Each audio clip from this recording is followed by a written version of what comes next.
because everyone who is here, and in fact, that includes the people on Zoom, and we'll have to find a way to make this possible, is welcome to take artworks. We don't want them to end up discarded, and we kept finding them. In every space we looked in the house, in every space we searched in the studio, we kept finding paintings. There were framed paintings, there were unframed paintings, there were little paintings in envelopes, there were paintings everywhere. We filled a van with paintings, and we have filled this space with paintings. So everyone is welcome to take a painting, and that may help you remember Herbert, as well as the memories of the speeches we will have today. So a little bit in the spirit of our beloved Uncle Eric, all of you folks will be getting a painting whether you like one or not. And Eve, if we have time, if we can figure out how to do it, we might even take you on a quick tour. If not, we'll just send you pictures of what paintings we have, and I will be happy to pack up and ship anything to you that you would like. Yeah, there are probably about 200 paintings in this room. In addition to those that are propped up, framed, there are many, many more just covering every surface. I don't know if you can see them. They're all in the back there. And yeah, it's cool. All right. Okay, so we're going to get started. Yes. The microphone is this handy little thing, so each speaker, before you speak, you should make sure to grab the roving extra little microphone, and that will capture whatever you say. If at any time something goes wrong and you can't hear us anymore, for those of you online, just call somebody on their cell phone and tell them. Well, we can actually hear you, so... If it goes wrong, we won't hear them. True. So something is guaranteed to go wrong, so just let us know. Right. And we'll figure it out. And I'll take your microphone. Right. So we do have a special speaker to start things out. And that speaker is? And that speaker is none other than Herbert Marder. Just a little bit of, I'll step back over here, just a little bit of background. Our great aunt, Dinah, my mother's aunt, lived past 100. And on her 100th birthday, we had a birthday party for her on a houseboat in Brooklyn, New York. And it was a really beautiful event. Just Dinah danced on her 100th birthday. And my mother was there, my parents were there, and so happy to be there. And we shared stories, and this is a classic, a vintage story from the Brooklyn shtetl that my grandparents inhabited. In many ways, I'm much better. Well, I have a very small contribution. You should introduce yourself. I am a relative-in-law. I am Norma's husband, and therefore, since Dinah was almost like a second mother, in many ways a much better mother than the first one, I inherited Dinah.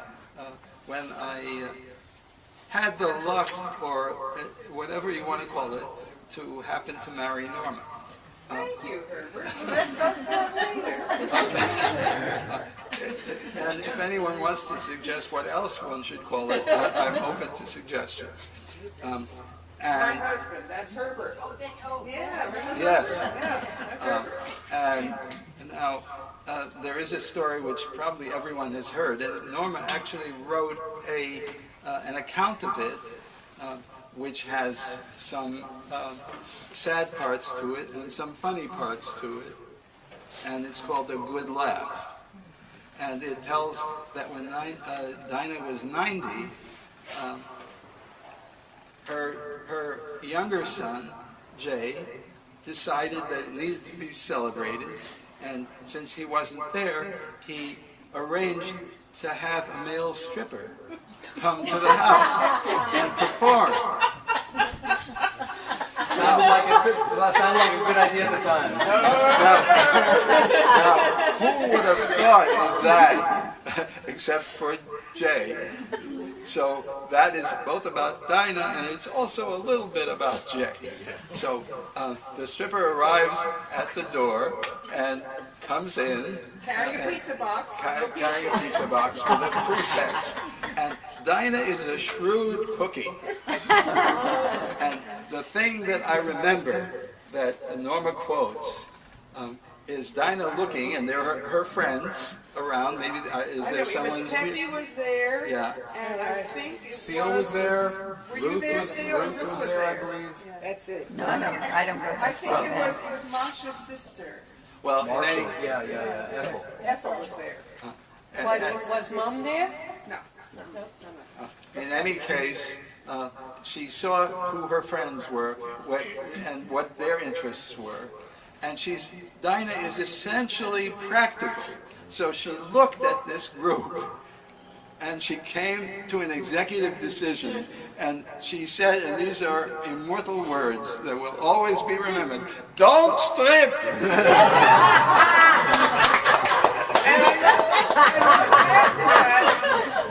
Peppy, being of a different vintage from everybody, said, "What's the matter?" She said, "I haven't had a good look and I don't know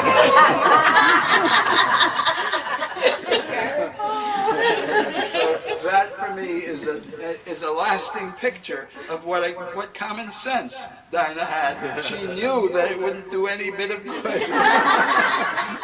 So did he strip? No, but he was lovely. He danced with the He ladies. danced with them all, and they felt very embarrassed because they're touching this bare back. And then she had the problem of calling Jay without hurting his feelings. You see? So what does she, do you remember what she said to you? She said, I said to him, I had a good laugh. She let me know that it was inappropriate.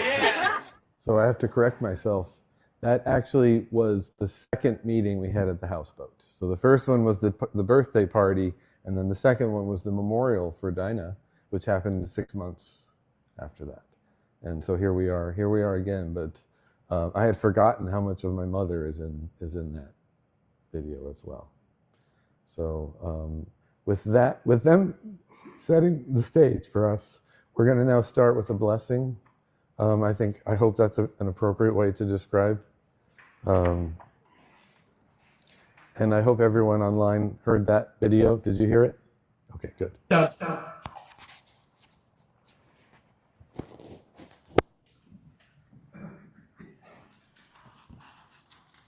I'm going to give you this. That's okay. Yes, of course. And Ginna too? You too? Oh, it's okay. It's here. So these are peace chants from these Indian philosophical scriptures from the Upanishads, which Herbert would steep in through decades with us in various forms. And Madhu, my spouse, is there virtually. He got up this morning not feeling well, so this is something that Ginna, Madhu, and I were to chant together. Madhu, I don't know if you could actually do it from there, but you will, but you will definitely be chanting in spirit. And there's three of them. The first one, and I passed some of those along so you can share. The first one just talks about the infinite, steeps in the infinite, how it's part of us, we are a part of it. Purnamadaha. Then the second one, Sahana Vavatu, is about, I will read the words as well in a second. And the third one, which we will invite you all to chant together as you so feel moved, is about, you'll see, it's about light and truth and again, the infinite. So what I'll do is, I think the first two, I already told you what the first one is about. It's about the infinite, Purnamadaha. They all start with Om, Om, so it's kind of the primordial sound. You're very, very welcome to join us anytime you hear the Om. And you will also keep hearing Om Shanti, Shanti, Shanti Hi, which is Om peace, peace, peace. So, Herbert used to love the resonance. We also sang that with Amazon and Norma. So definitely, as you feel so moved, it would be lovely if you join. So the first one is about the infinite, Purnamadaha. The second one, Sahana Vavatu. The translation is Om, may we be protected, may we be nourished, may we work together with great energy. May our studies be enlightening. May there be no hate or misunderstanding between us. Om, peace, peace, peace. So I will chant the first two, and you'll, of course, join with the Om and the Shanti. And then the third one, Ginna and I will tell you the meaning and invite you to join. So, Om Purnamada Purnamidam Purnat Purnamudakshate Purnasya Purnamadaya Purnamevavashishyate. Om Shanti Shanti Shanti. Om Sahana Vavatu Sahanau Bhunaktu Sahaviryam Karavavahai Tejasvinabhatitamastu ma vidvishavahai. Om Shanti Shanti Shanti. And now the third. So maybe I'll say it in Sanskrit, and you'll repeat. You can also repeat, anybody who wants to. So we'll say one line in Sanskrit twice, and you'll read the meaning. Okay. So we'll go through the chant one time, and then we will chant. If any of you want to join us, please feel free. Om Asatoma Sadgamaya. Asatoma Sadgamaya. Om, from falsehood, lead me to truth. Tamasoma Jyotirgamaya. Tamasoma Jyotirgamaya. From darkness, lead me to light. Mrityorma Amritam Gamaya. Mrityorma Amritam Gamaya. From death, lead me to immortality. Om Shanti Shanti Shanti. Okay. Om Asatoma Sadgamaya. Tamasoma Jyotirgamaya. Mrityorma Amritam Gamaya. Om Shanti Shanti Shanti.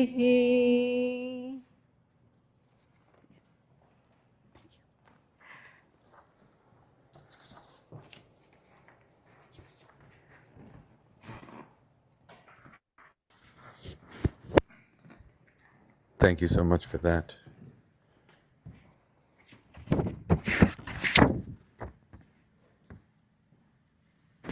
Bernard.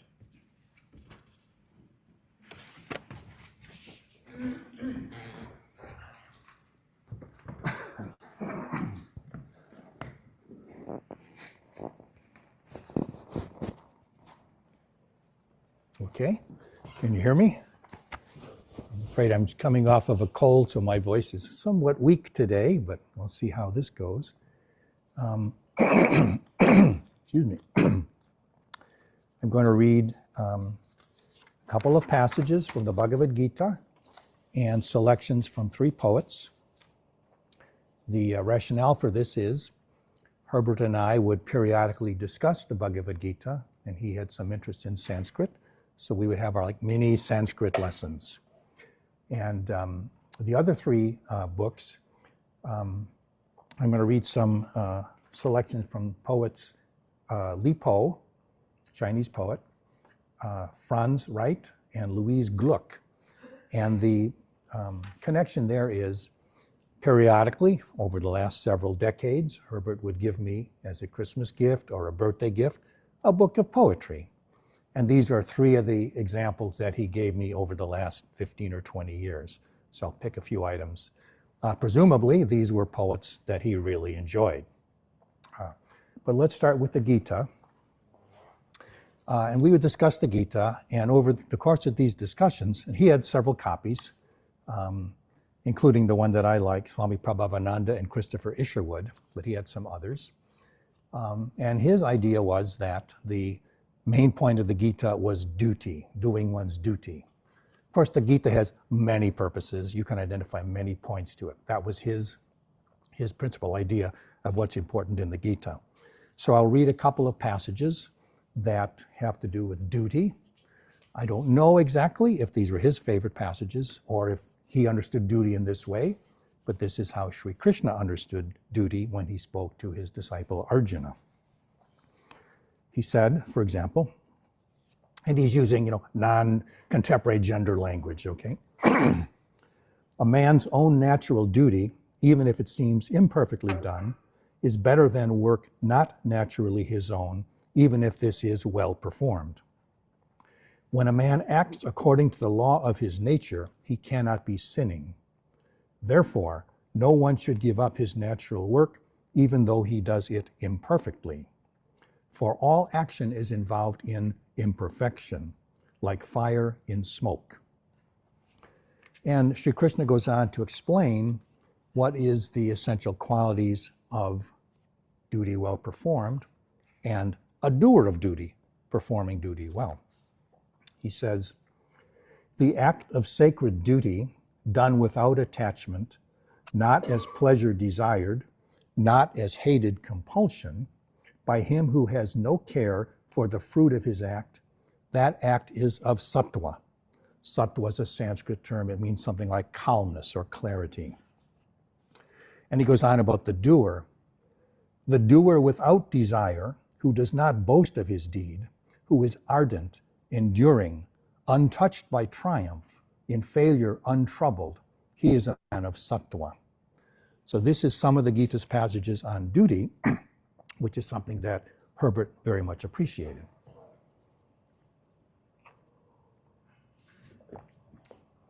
Now, a poet that he really loved was Li Po, and he lived from 701 to 762.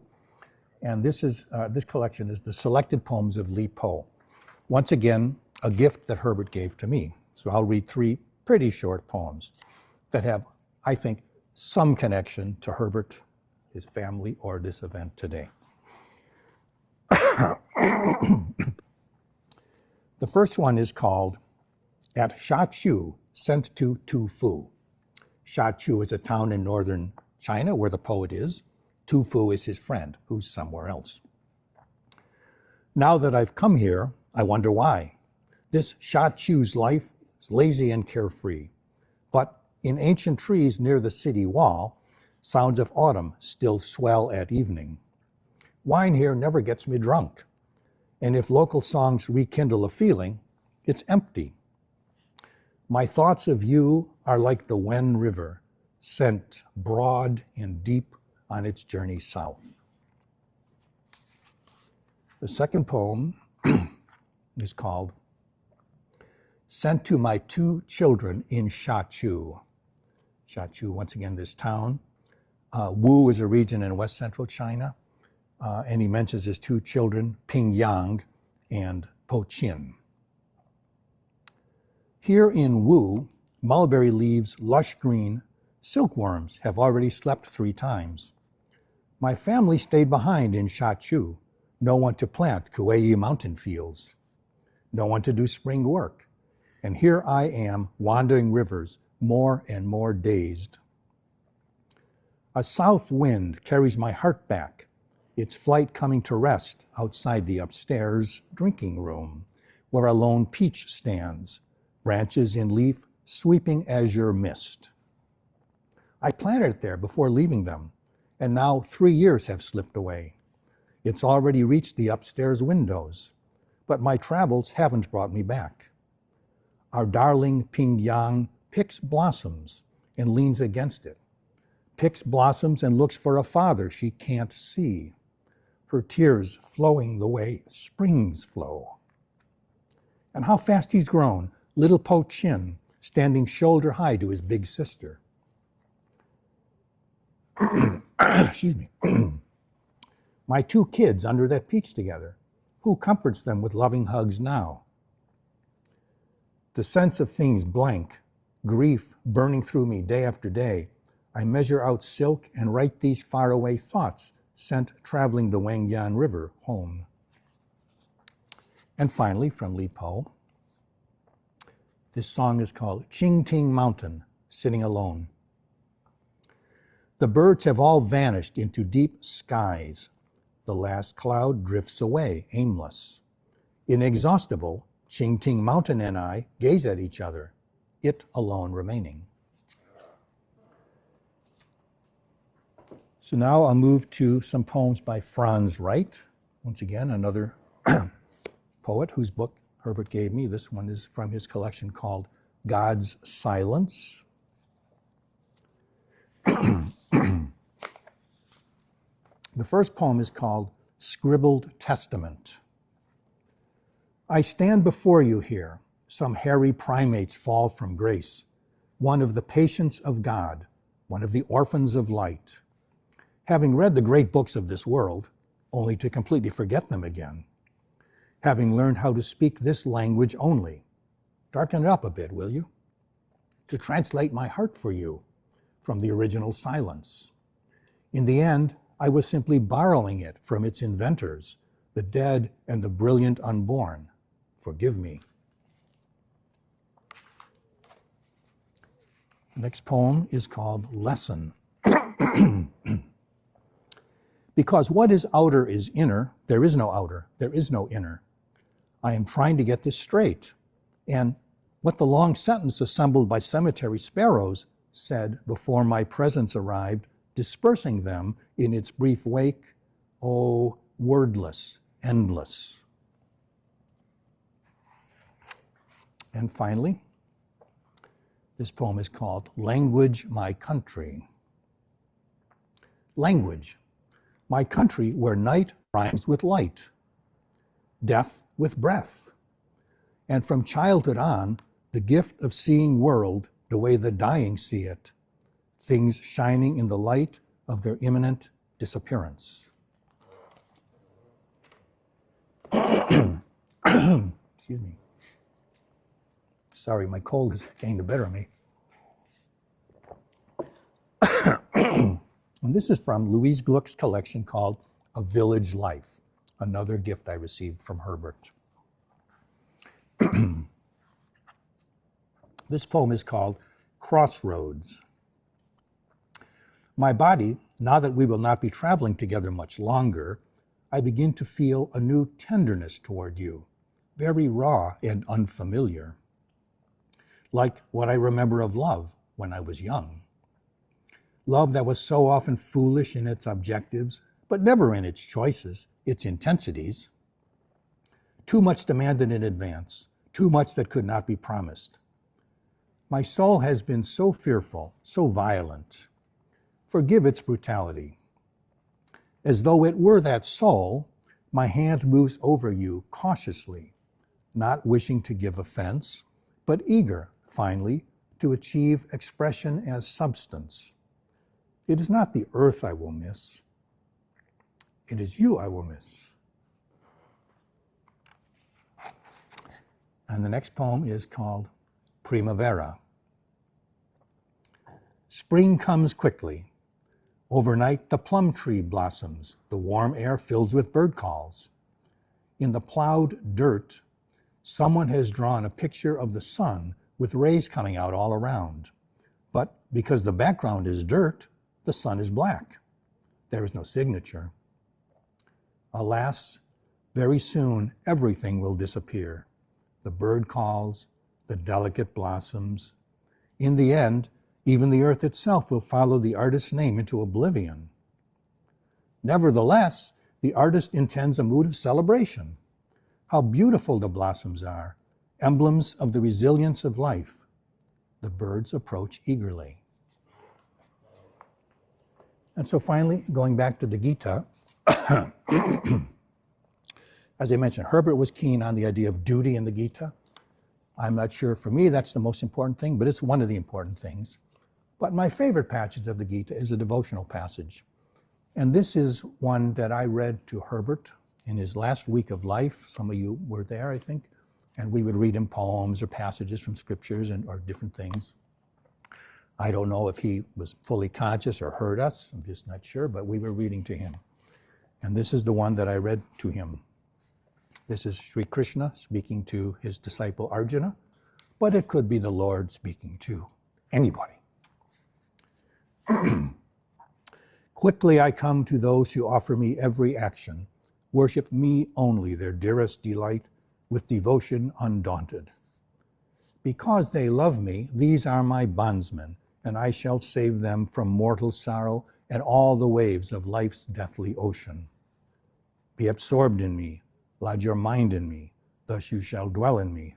Do not doubt it, here and hereafter. So I hope Herbert's listening to that now. Okay, that's it.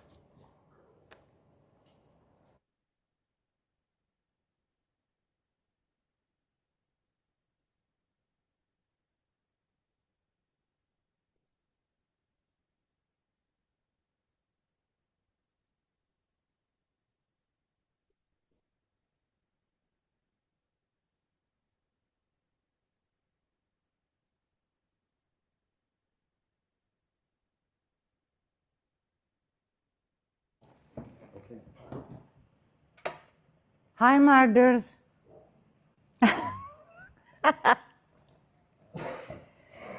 Okay, what can I say? 40 years with the Marders.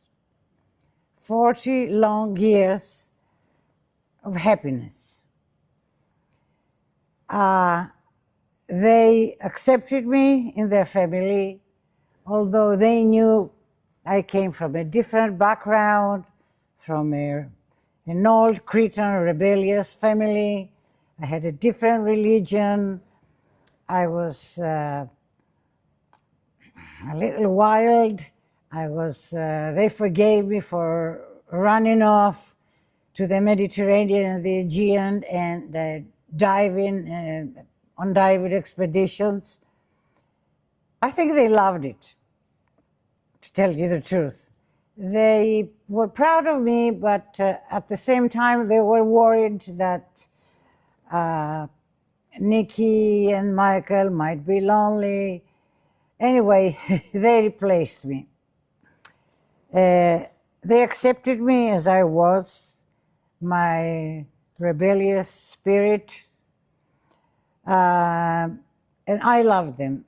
I loved Eric, I loved Norma, I loved Herbert. And I am going to miss them a lot. 40 years. 40 years of happiness. 40 years of, how can I put it? Happiness. Just happiness and respect and love. We would spend every Thanksgiving and Christmas together. Thanksgiving, we would go to New York to be with Eric. I loved the stories that Eric was telling me about Vienna.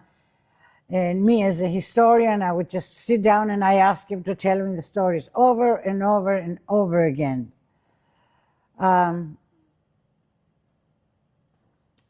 All this is coming to an end now. Today is the last day that the Marder family, the old Marder family, is together. But I'm not sad. because I had many happy years with them. I got plenty of paintings. I got Eric's paintings in Hustings. I've got plenty of paintings from Dad, and they will be in my memory forever. They somehow changed my life. And the fact that I was running off to underwater expeditions and endangering myself to be drowned or be eaten by a shark or anything, they forgave me, and I'm grateful for that.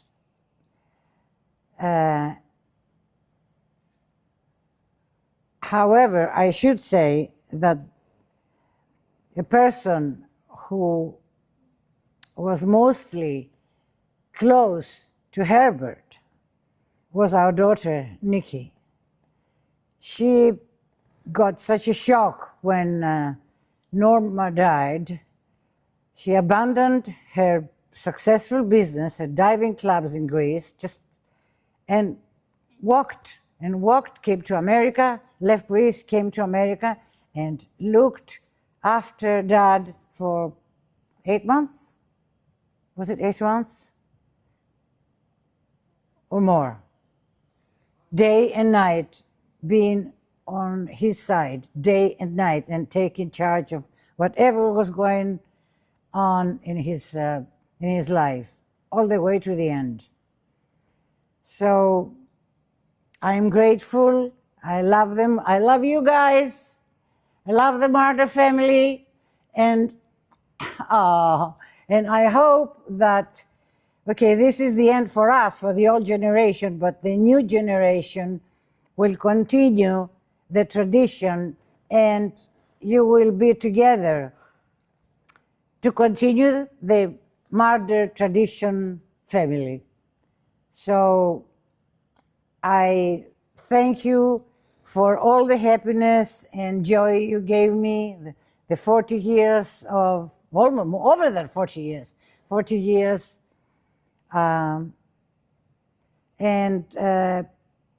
Dad will be remembered forever.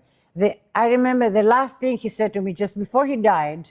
He said to me, Elpida, you are a good wife, and I'm glad it was you. You are a good wife. He said it repeatedly. I had never heard him saying anything like that before. But towards the end, he said it. You're a good wife. So I was a good wife, and I'm still a good wife. So I'll remember everything forever. He'll always be in my memory. All of them.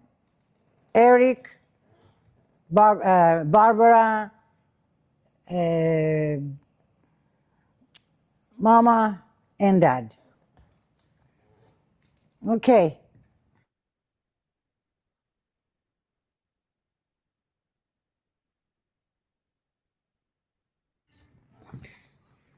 They can't hear you. So I'm going to go close the door because I'm freezing.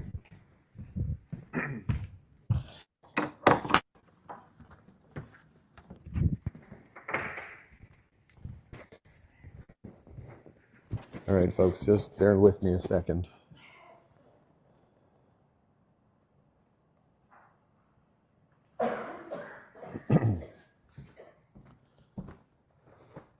So somehow, something very strange happened, which is the one truly, or at least the one remaining truly non-musician in this family is ending up playing music. So I'm going to go way out on a limb and play some music. Hold on. And not only am I going to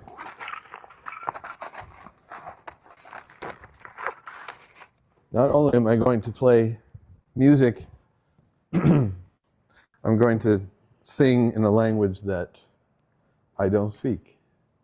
But before I do that,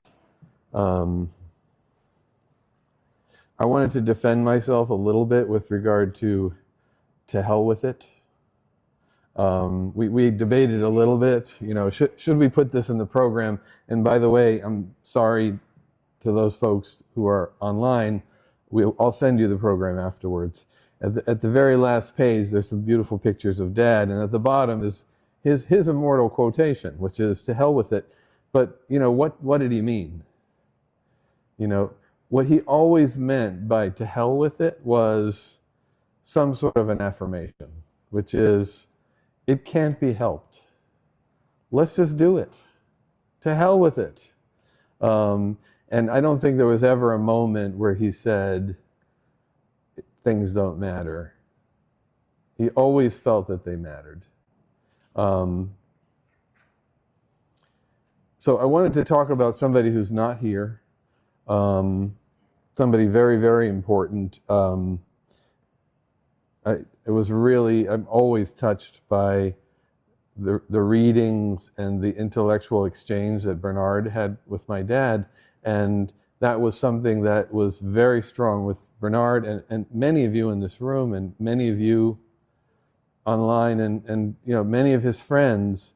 And there was one other very, very strong friendship, and many of you knew him, which is Gary Adelman, his colleague in the English department, his sidekick, the person that he would, several times a week walk to Westside Park and talk with. And for those of you who did not know Gary was blind. He lost his sight due to diabetes. He had a head injury as a teenager and lost his sight in his 20s. And then following the head injury, he lost his kidneys, and first received a kidney from his mother, and then after that received another kidney from his wife.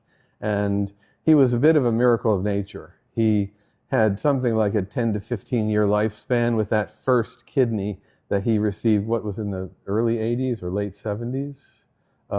He lived decades, many, many decades beyond his expected survival. And one of the amazing things about Gary is he never complained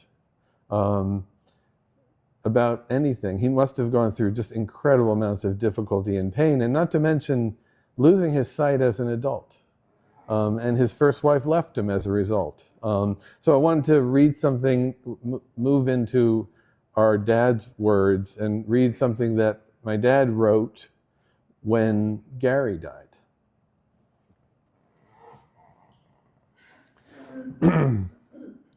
And I was struck by the poems because, and I did some searching, Bernard, on, there's a little italicized quotation at the beginning of this poem, and it sounds very much like one of those ancient Chinese poets. For the life of me, I could not find it. I think he created it, but it might be there. So you can tell me if it is. So this poem it's a prose poem. It's called Colors Come to Life. Two old guys laughing at each other load their cart too high, and it turns over and spills all its contents onto the narrow mountain road. They pass the wine jug back and forth. Life is nothing. A clay ox plowing a field of rocks. Gary died last night.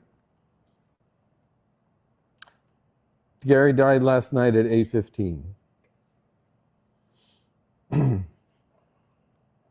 He always sticks to the idea that there's a simple wisdom open to all, like the views from the mountain, when he says with a sneer that I blame the Jews and their mountain god for all the world's problems, and I reply that the tale of the golden calf was invented to cover up the slaughter of one desert tribe by another.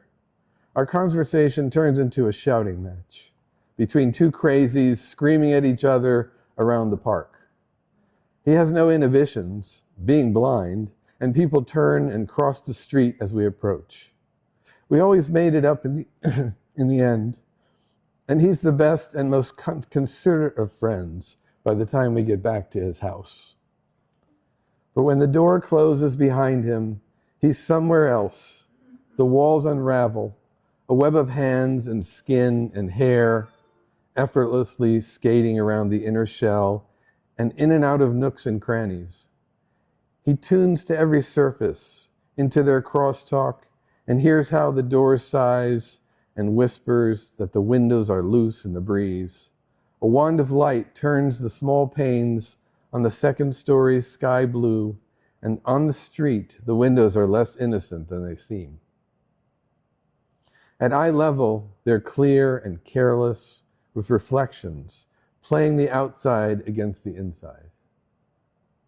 The sex lives of windows just make him smile. The way they draw the back garden into the room. They're always warming a bit of intrigue. He relishes small passing depravities and tragic legends that ripen the days behind the door. Acts of denial filter into his surroundings. Colors come to life. He divorces himself from the process. Denial is a narrow road, and the mountain is so hard to climb, though he's light of foot. The colors come to life, glinting in his hair. They form a green purse around ironic lips, around the dots in eroded eyes, the white pith of an ear, his glancing dangling like a yellow skeleton above the barbaric flowering. Give me something, he says, no matter what, to aim the full force of my tongue against. Colors come in the fading light. It's not sleeplessness. It's where he lives more and more of the time, slipping across the border into the land of the animals. It's a pale settlement. The animals put down roots in the ground, and vegetable life animates the air. Then the seas ebb and flow away like leaves in the wind.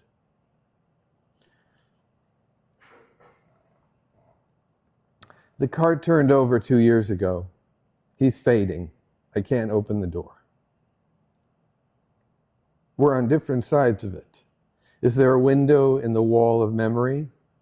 I never realized how far away it is, too far for light to travel all that distance.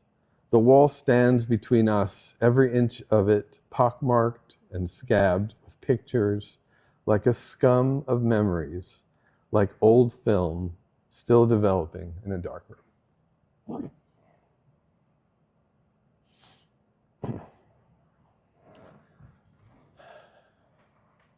So there was this movie when I was a kid.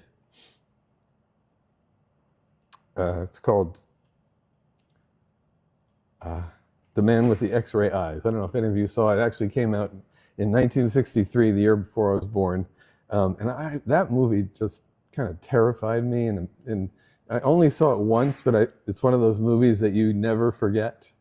And you know, it's for those who haven't seen it. You know, it's about this scientist who develops these eye drops, and he puts them in his eyes, and at first he can see through, you know, small things, and eventually he can see through clothing, and there are all these very lascivious scenes with him going into public places and everybody's naked, but then his eyesight gets even more profound, and he starts being able to see bone and flesh and organs and tissue, and this continues and continues until all he can see is the essence of the universe.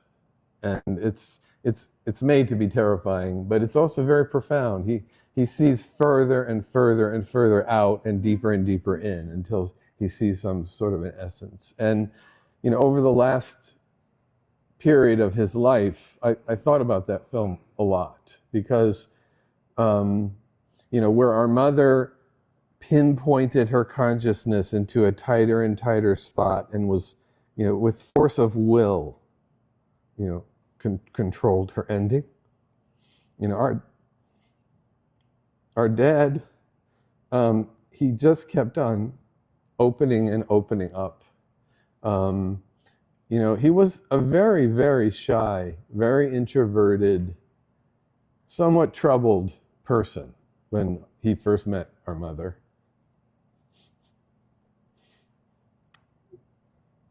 and I would say I would say overall he was a very, very serious, very, very studious person, for most of my life. Although he was always funny and always fun. But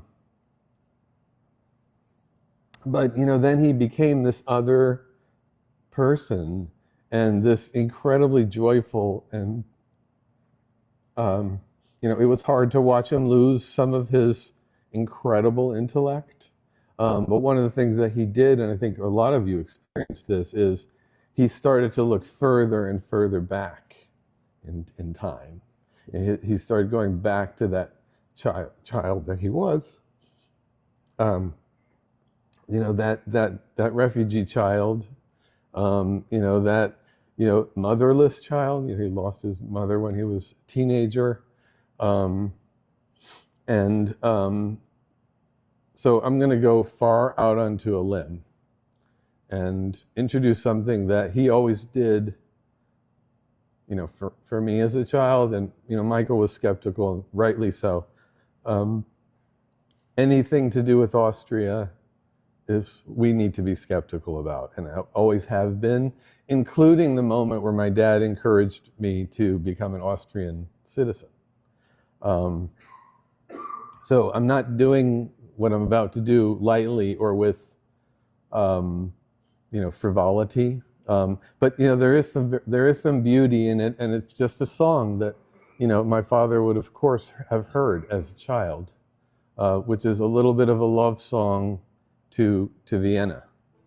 And I better check and see if I'm in tune. And if I were one of those great mandolin players that could sing and talk, I would do that. But I'm not that mandolin player.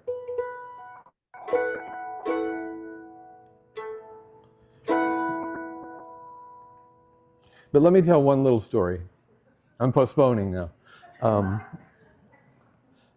Our grandmother, my father's mother, Peppy, was a girl from a little village in what's now Western Ukraine, and born to a family of just unbelievably devout Hasidic Jews, Orthodox Jews, and who, by every account I've ever read and heard, although I'm still skeptical, never once diverted from their devoutness and from their passion for God and for their religious faith. She was not that person, and during World War I, to keep her safe, they shipped her to what was the big city, Vienna, very much like what New York City is in the US, but this was the Austro-Hungarian Empire. And so she got this incredible taste of cosmopolitanism, and she transformed herself into this, woman who was very fashionable, who spoke German with a strong Viennese accent and was very stylish and very sophisticated. And so the story that we always heard about our grandmother was she was on a train traveling, and this was now 1936, traveling, and she was in one of those old-fashioned European rail cars where you're going into a small compartment and you're sitting, with other people face to face. And a young, dashing, as she described it, Gestapo officer came into the car and sat down opposite and began chatting with her because she was an attractive young woman, and with her very high morals and her very refined way of speaking. And after a certain point, he said to her, the Viennese are the most stylish, beautiful people in the world, and they speak German better than all the other Germans. I have so much admiration for the Viennese, with one problem. You have too many vermin in Vienna.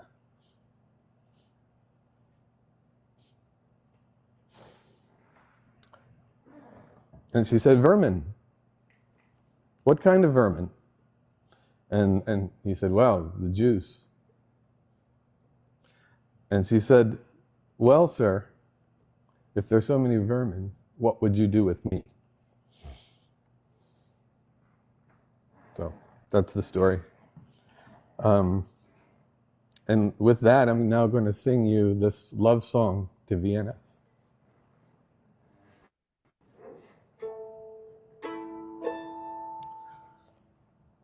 I'm not sure if I can, but I'm going to try.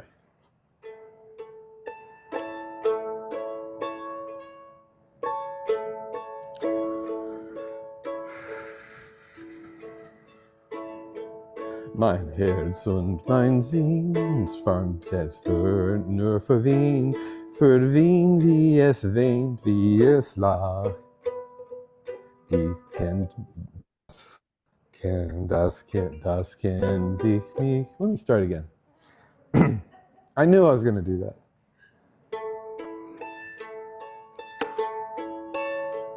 Mein Herz und mein Sinn schwärmt jetzt für Wien, wie es weint, wie es lacht.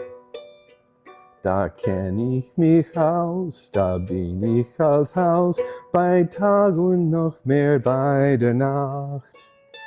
Und keine bleibt kalt, ob jung oder alt, der Wien, wie es wirklich ist, kennt. Muss ich einmal fort von den schönen Ort, dann nahm meiner Sehnsucht kein End. Dann hört ich, als wäre einen Lied, das klingt und singt, das lacht und singt. Wien, Wien, nur du allein, so stellt die Stadt mein Träume sein. Dort, wo die alten Häuser stehen, dort, wo die lieblichen Mädchen gehen. Wien, Wien, nur du allein, so stellt die Stadt mein Träume sein. Dort, wo ich glücklich selig bin, ist Wien, mein Wien.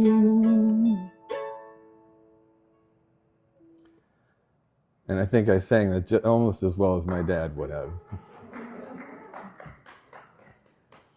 Thank you.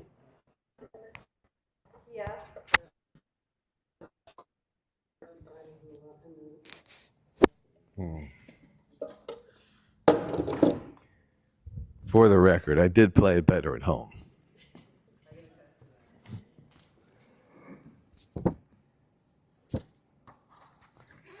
Okay, now we're gonna stay a little bit in my realm,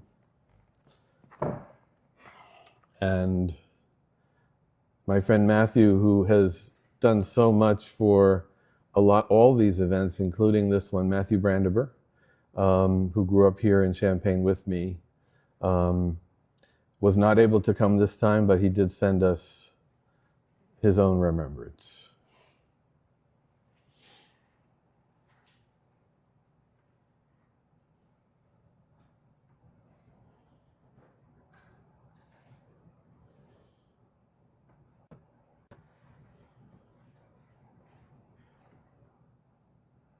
Herbert, measure of life.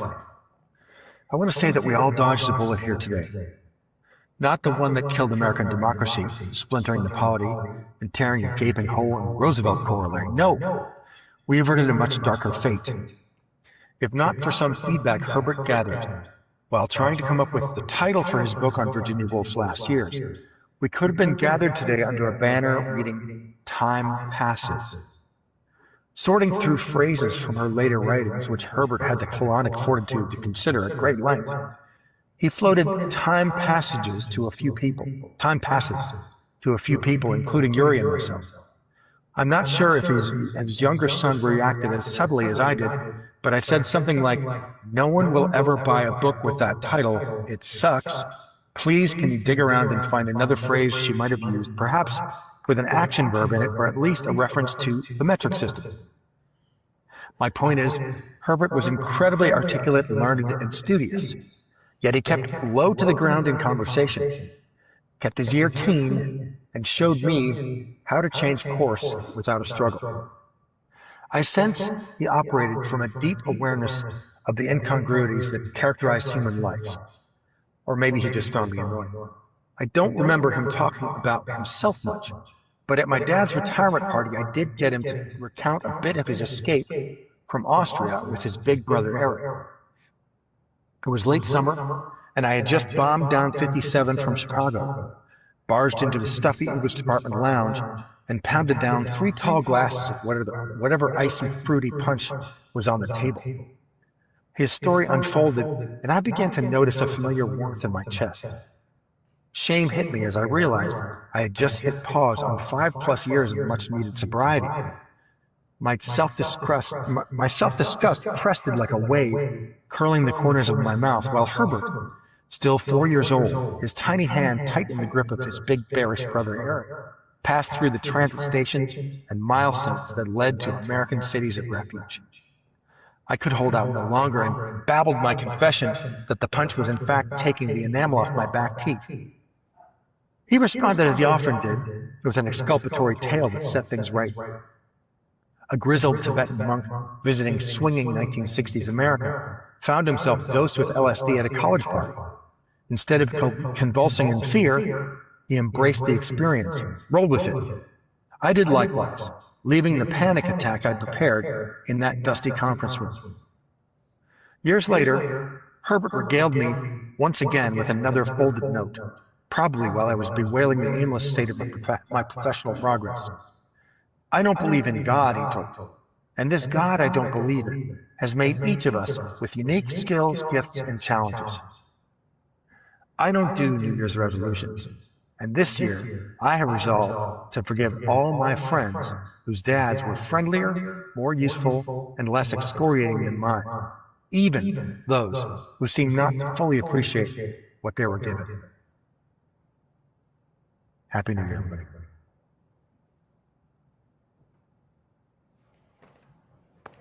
Thank you, Matthew. And now Steve.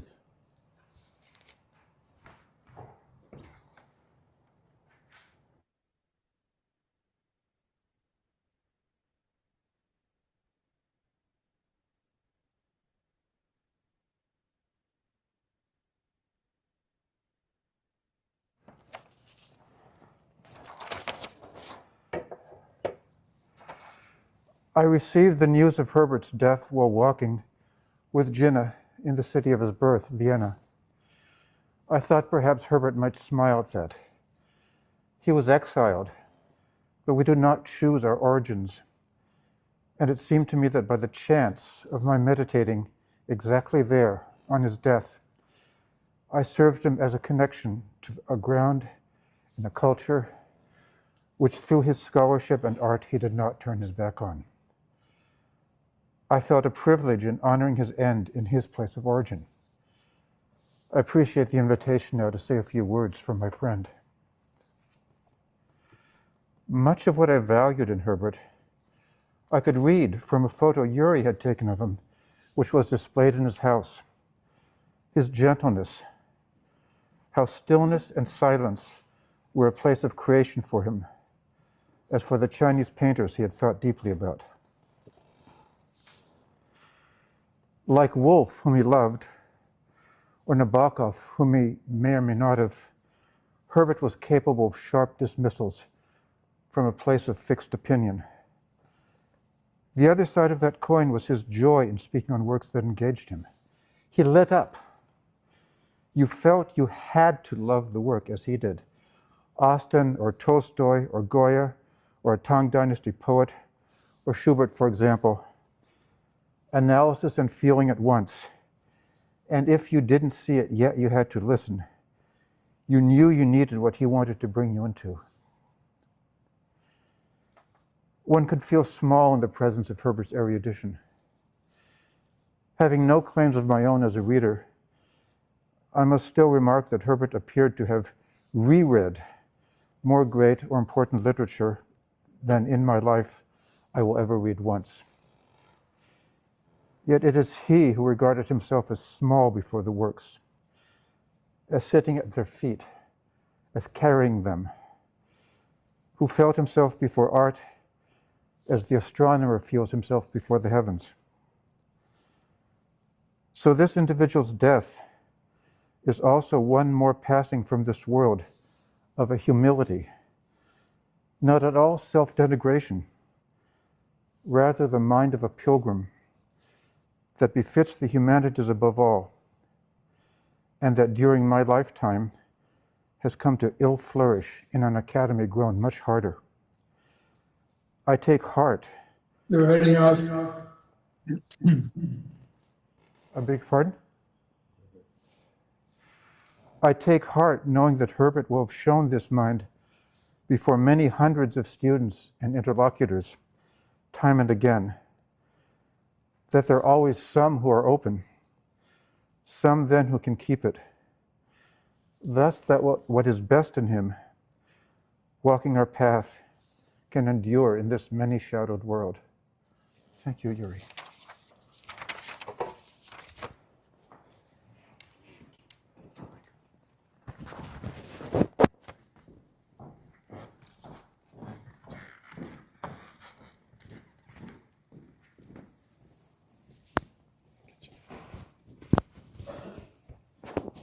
Here.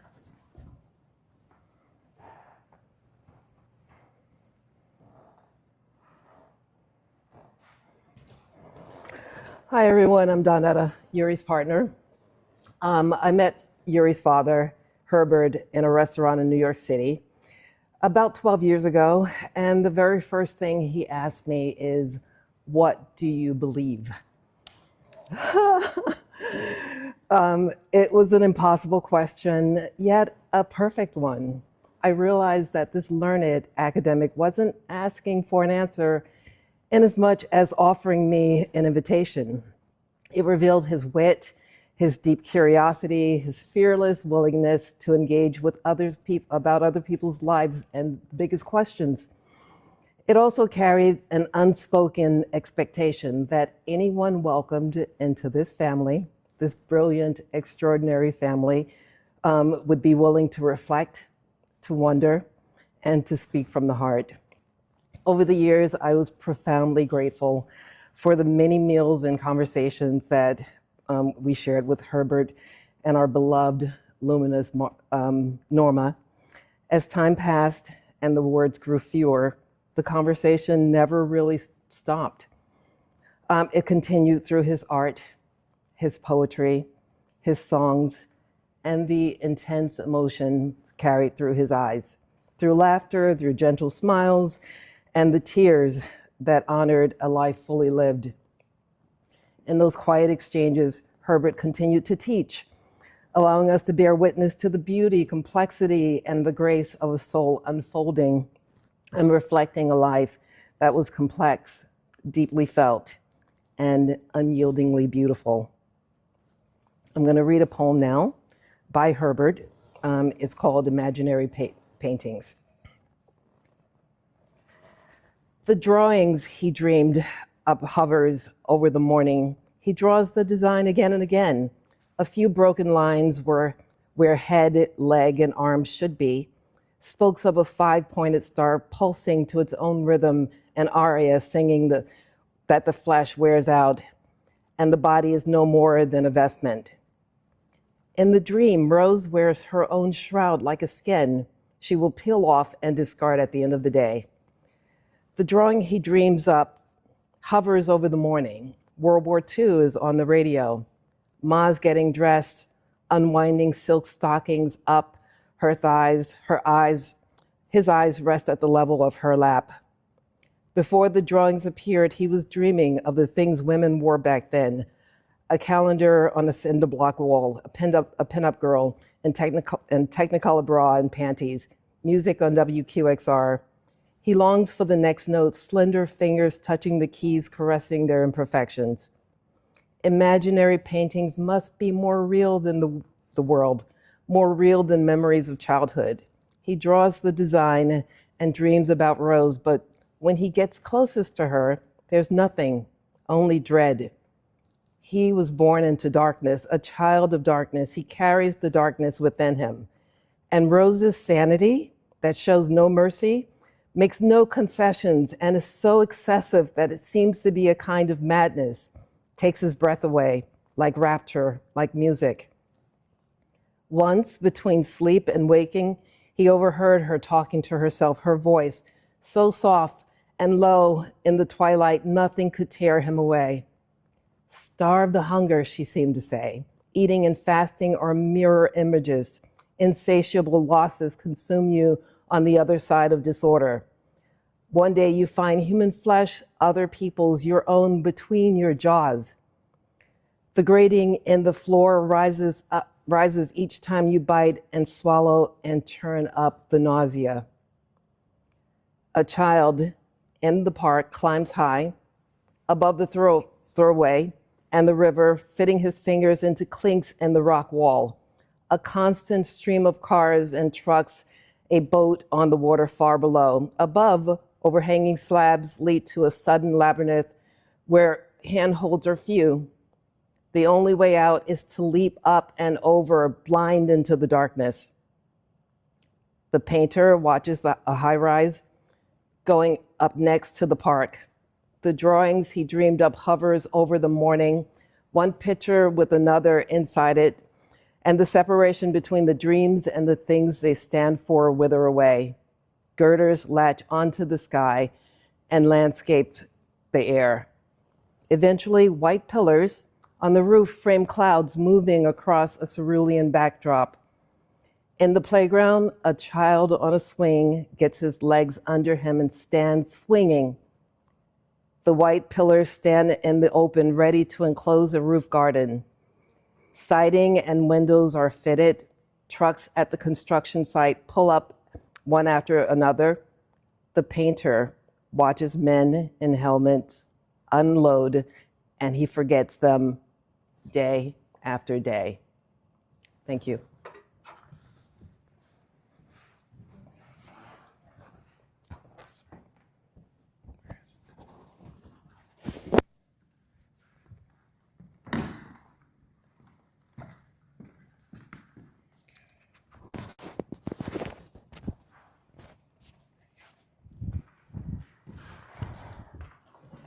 So there are faces that I don't see. I'll introduce myself and who I was to Herbert and the Marder family first. I was one of his caregivers that spent pretty close to the last year of his life with him.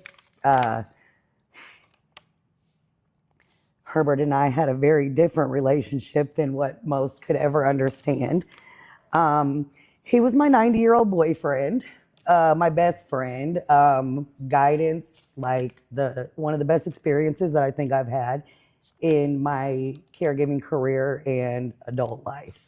So this is a small piece that I wrote to Herbert, just giving you guys an idea of who we were together. Herbert Marder, Marder. You expressed to the young boy across the countertop at our coop as he looked at us completely crazy. Little did he know he was speaking to Herbert Marder, the professor, the literacy critic, the author, the published artist, survivor, lover, and complete freaking legend. Well, at least that's who you're going to be in my book. We got our art supplies and got out of there, but not before I told the boy he could Google you. We spent that day prancing around Lincoln Square, eating chicken parmesan from Baldorado's, your favorite place, and began to start your last work, The Red-Headed Boy. I want to say it was such an honor to be a part of his last piece of art. Looking at all of this art around, I used to lay on the couch and tell him what all of his art looked like to me as he pretended to take a nap that I bribed him into taking so that we could go out and trollop all over wherever he decided to go. Most of our days were spent parading in our own adventures as the world whipped past us. We chose a more whimsical and romantical way to hold on to our time together. We were not caregiver and client. We were Herbert and Erica and Marder and his mermaid. We drank white wine and ate calamari as he warmly welcomed me into his world. You told me stories that will forever hold space in my heart, painting you as the warrior I don't know if you ever saw in yourself. My Herbert, you were as smooth and bold as the symphonies that you forced on me due to my ignorance to real music. Your words exactly. I used to laugh so hard when you would yell at me from the bedside, "It's Chopin, not Chopin." By the way, I'll have you know, I am now in possession of the Romeo and Juliet record that we bothered Nikki at 2:30 in the morning for. Tchaikovsky. Tchaikovsky. Yep, I said it. I practiced all week for you and somehow managed, Herbert, on your day to get it wrong again. Remember when we watched Forrest Gump and then turned the life into our own box of mixed chocolates? Chocolates that can never be in your arm's reach because you ate a whole pound and then lied about it after taking me to my first art show? You quickly stole my heart and became my everything. It was my mission to make your lasts the very best, not ever knowing they would make my firsts. They would make my very best firsts. Reminding you of how good a milkshake is on a hot summer evening, I took you right in your dining room. We talked major crap about the politics while you taught me all about life. I was really trying to get you to live on the wild side. From Suzu's at the Idea Garden, and you always yelling at me about getting your coffee just like Miss Norma made it. You were the great man I never knew how bad I needed. I could go on for hours about how much I miss you and need you back, but we talk about that often enough. In any lifetime, over all realms, just look over your shoulder, honey, and I'll be there, forever your mermaid. Thank you, guys.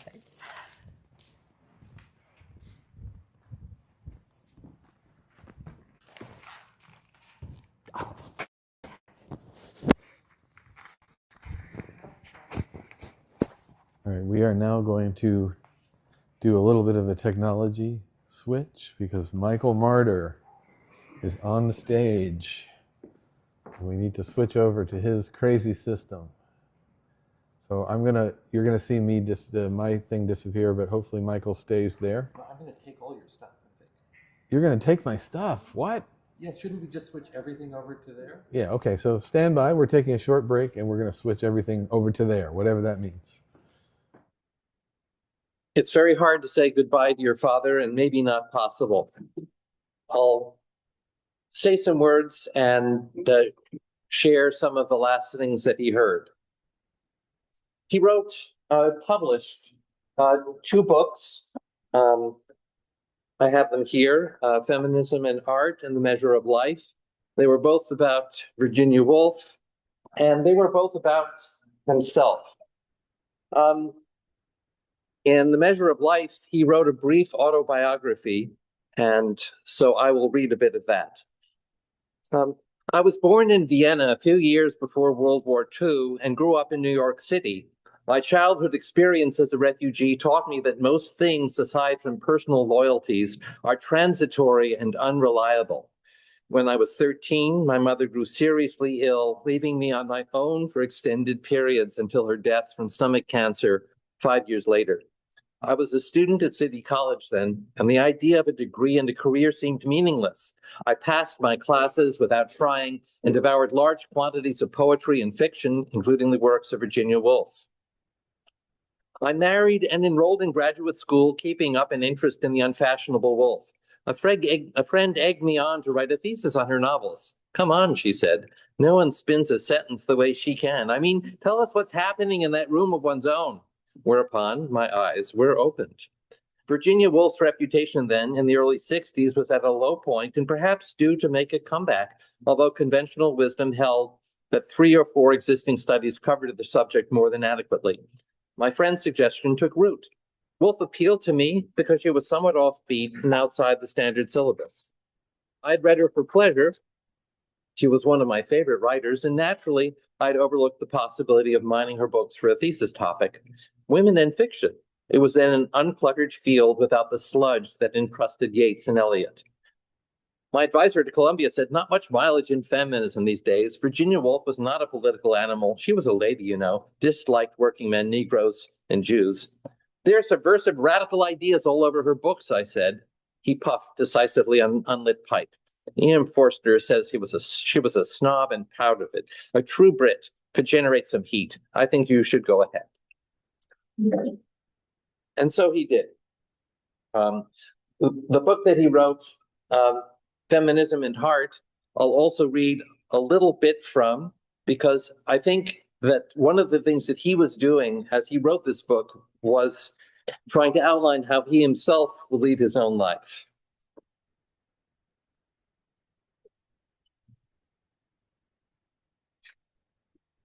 So the fourth chapter is called The Androgynous Mind.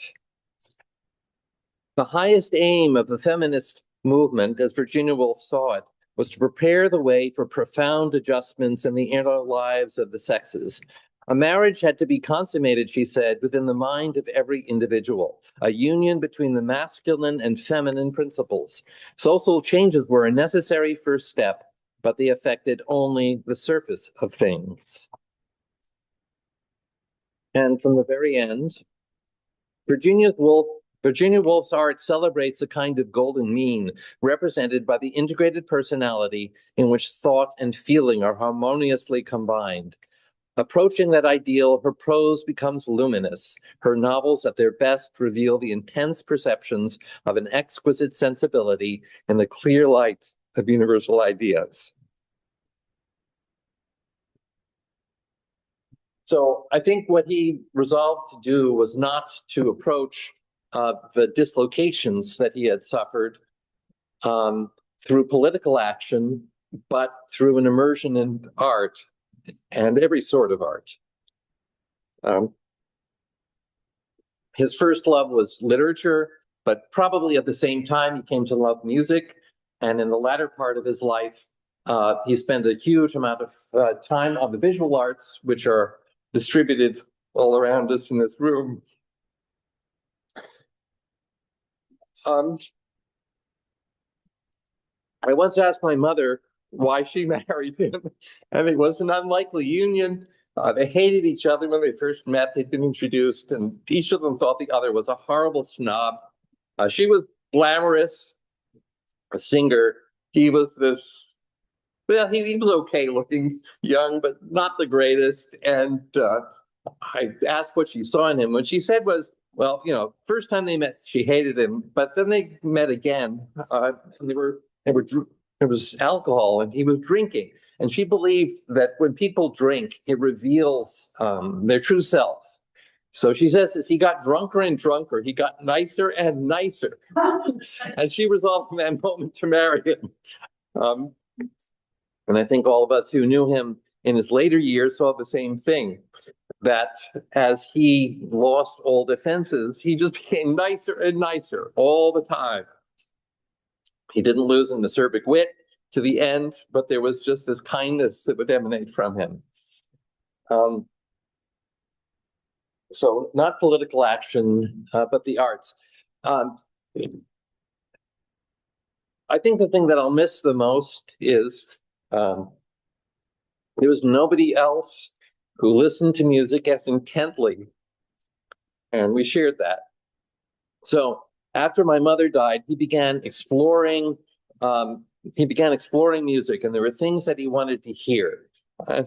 Figuring out what they were was an adventure, because he knew what they were and he used words, but figuring out exactly what he meant by them was a challenge. So I'm going to switch over to sharing. So one of the first things that he wanted to hear was the prize song. I did not know what this was. I eventually, Yuri is smiling. Maybe Yuri knew from the beginning what it was. I did not. I had to hunt. And eventually I figured it out. It was a little easier than Piangi Pangi, which I also figured out and will not play. But I will play for you the particular version of the prize song that I found. And it was the first thing he'd actually heard in months, sort of played out in the open on a speaker, and he was electrified by this. I think this particular piece of music encapsulated for him the world that he had lost, that had been ripped from him when he was a kid.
So that was what had been taken from him.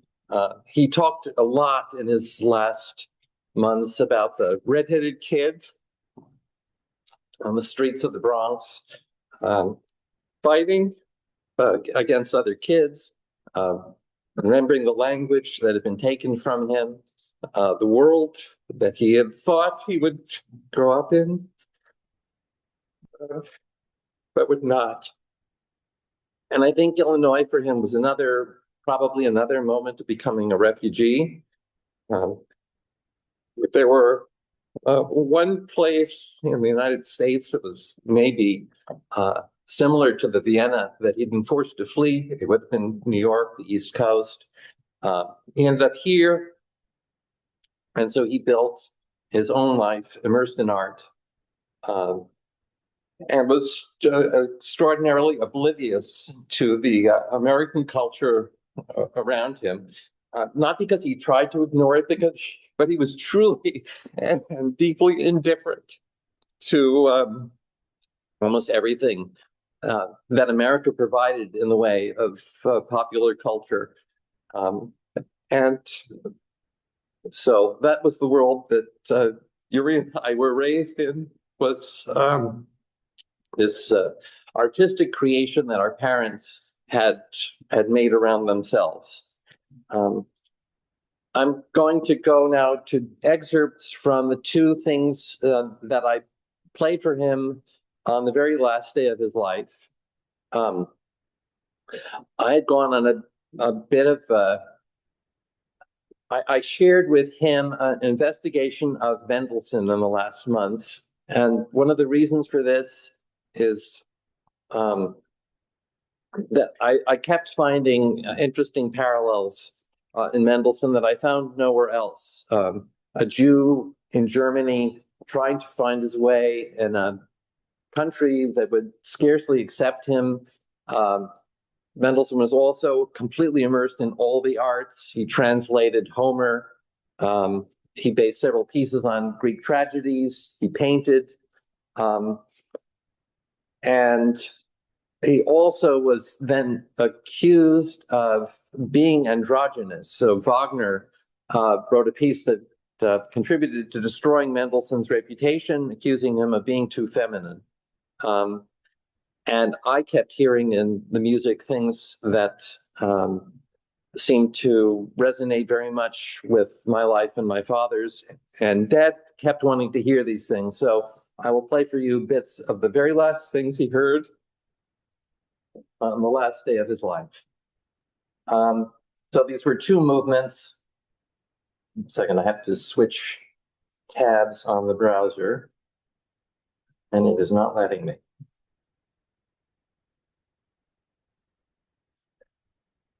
So first of all, this will be a little bit from the third movement of Mendelssohn's string quintet, second string quintet, which is a lament.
So exactly at that point, the hospice nurse came in. Dad at this point couldn't speak anymore. And so the piece was interrupted right there. And she came in and did some business. And then I went to restart the music, but I made a mistake and I clicked on the wrong thing. And I started that movement again. And he jerked up and indicated that I made a mistake. I need to go to the last movement. And the hospice nurse was shocked. She says, I can't believe that. I've never seen anybody do that. So he wanted to end with the final movement, which is a very different character.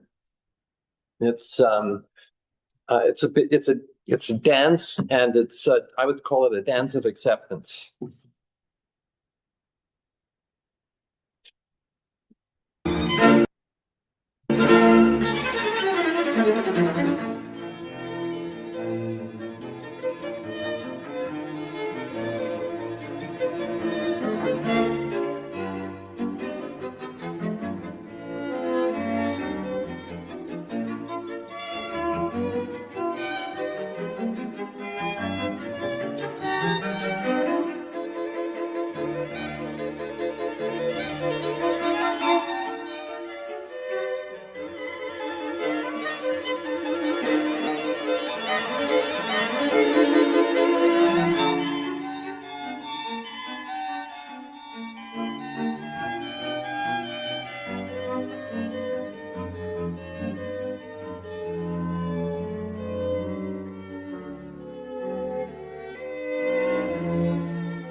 So that was the last thing he heard. He died about 7 or 8 hours after that.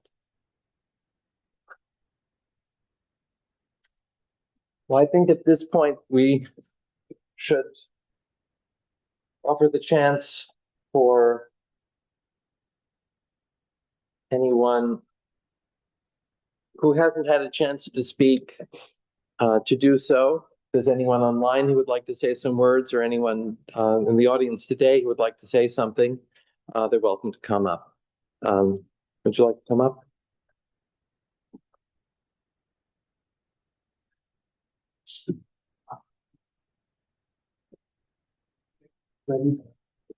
Yeah, just stand back there. Just in here. Okay. Thank you.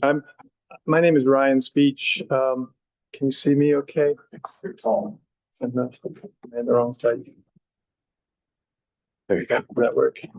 I was Herbert's student here at UVI back in the 90s, and I think if I remember, I think I was his very, very last student. I had him for a number of classes in the 90s, and I was very moved by him. I also had him, I think, first in the class. I had the same blind professor that you mentioned, and that's where I first met Herbert. But then I had Herbert for a number of other classes, and then I had him for a tutorial. I was a writing student then, and so I feel like Herbert, it was at a point in my life when I was hungry for something, and he was there and fed my mind in a way that has impacted me and has determined my career and my life since then. And I've carried what I learned for decades, and it's affected me. And Herbert and I kept in touch after that. I went into graduate school in Illinois here for a few years, and so we were regularly meeting in a poetry group. We met almost weekly to share our own writing, and so I read drafts of the book when he was writing it and other things. And then when I moved away to continue grad school, we started writing letters and stayed in contact for another 2 decades. And so I thought, what could I say that he taught me in a word? And I thought of 2 things right away. Intellectually, he taught me 2 lessons that were and still are important. And they're 2 ideas. And one is called the palm of the hand, which he has written things called palm of the hand story or palm of the hand essay. And he used to make me do this for him, right? To write a palm of the hand story and then share it with him. And this was something he called, a tiny beating heart. And he would say, write a story that's like a tiny little heart in the palm of your hand that will die if you don't take care of it. And this was, I was like 21, and this was so shocking and impactful. But trying to do it was always an effort. And then over the years, he would send me little things through the mail and call them palm of the hand notes. So this was this concept of the palm of the hand, and that something you write or think or share could be a tiny beating heart that sits in the palm of your hand, is the first thing. And every time I sit down to write, still, I think of that. This idea that what we're giving through our words is a tiny beating heart. And the other thing he taught me is also a concept that was related to writing. I had this was, I think even after he retired, I did an independent study with him. They let him kind of be my last capstone, project leader. And so this was at the end of my undergraduate career and at the end, certainly the end of his time teaching. And he said, writing is like, it's not saying things that are new, it's finding underground cables that connect things and telling other people about it. If you think of it like map making rather than creating words, and then sharing maps with people that they find familiar but didn't know they were expecting. He said, that's how you want to write. And this concept, again, floored me, this idea of underground cables, that writing is like mapping out underground connections between things. So I thought, how can I communicate how important this was to me? So I thought, I'll go back to the first letter Herbert wrote me after I moved away, and draw a cable from that and see what happens.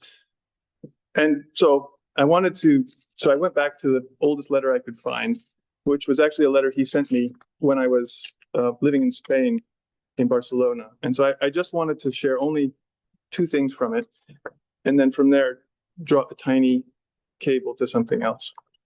And so what he shared here, and this is hopefully meaningful to the family, he said, he described what was happening. He chastised me for not taking in more of the ambiance of where I was and for working too hard. And then he wrote, we'll all be together over the holiday and we'll all play with Zenobia, who is a 2.5-year-old legitimate phenomenon, a small instrument for delivering poetry, such as, I'll go to sleep and when I wake up, the sun will be shining and it will be my birthday. And this was in 1998. So I thought, how can I draw a cable from here to the next thing? And so I went to a poem I wrote that same month when I received this letter, and that I actually shared with Herbert. And so I wanted to share it now. And it's a poem that I wrote after, in response to something he had said about not really liking Robert Frost. And so we had read Robert Frost together in his class, and we had read it together in our poetry group. So I sent him a poem, which I'll read. It's short, but it's called After Frost. And I confess, I wrote it partly imagining this poem and partly talking to Herbert. I imagine him as more than a man, as a skulking animal with eyes of glass, full of years of forest light, and a stubbled face, pallid like dry leather, because he had heard so much of silence, spent so long in the tremulous monotony of the drone of daily duties, mending ponderous stone walls and picking apples in hoary frost, contentedly aching and bruised with work. He is haunted by stillness, like one who has survived war is haunted by the rumble of wheels. I imagine him as more than just an old man dropping off in a creaking chair by a window in a fading dusk, alone in a wan light that coats the differences between things and nearly dissolves them. When I picture him now, listening to his own stale breathing, dozing beneath the scent of wood, as the water trough freezes over, thinking back to secluded spring mornings when he turned his back just as the fog condensed into apples. I see him, and he is tired of seeing more than other men see. He's had enough of crowded human dreams and sets them aside. Thank you.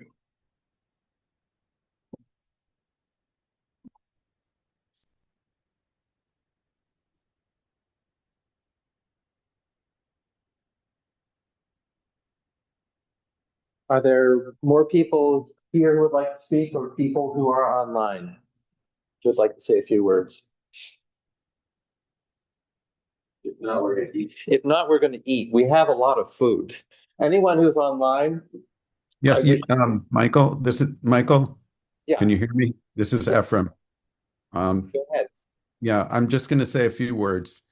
I first remember Herbert when I was about 5 years old, and this beautiful young man with a big shock of red hair was walking up to our garden apartment to visit the family.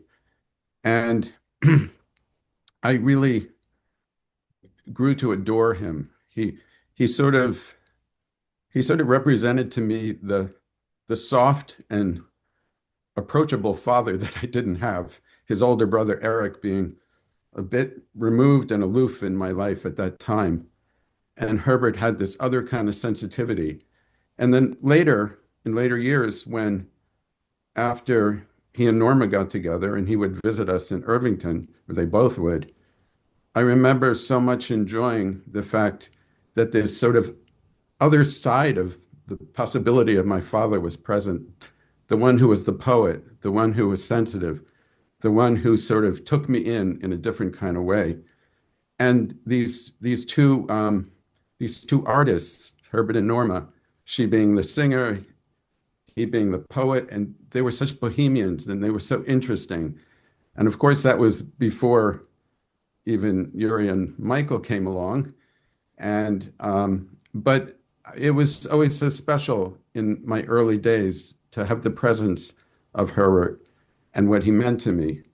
And then I'm old enough to remember very clearly the birth of Michael and the birth of Yuri and all that sort of developed. But then because your family moved pretty far away and we only saw you infrequently, that kind of contact changed over time, and it was not quite the same thing. But basically what I'm trying to say is that I have these very special, particularly early memories of Herbert. And I just wanted to share that. Thank you.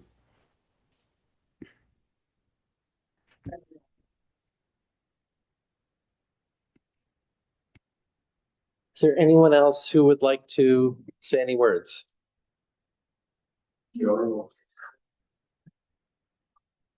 Going twice. So with that, I'm going to just stand up here. Yeah. Thank you all. Thank everyone. And thank everyone who came. And it's really very, very special. And thank to all the martyrs and the Wardises who are like our family as well, who are really well represented here and know this space so well. And all of you sharing that with us again. So thank you. Thank you. Thank you. Thank you, Yuri and Michael, for organizing a beautiful celebration. Yes, thank you for Thank you. And enjoy your bagels. Thank you. Yeah. Jealous.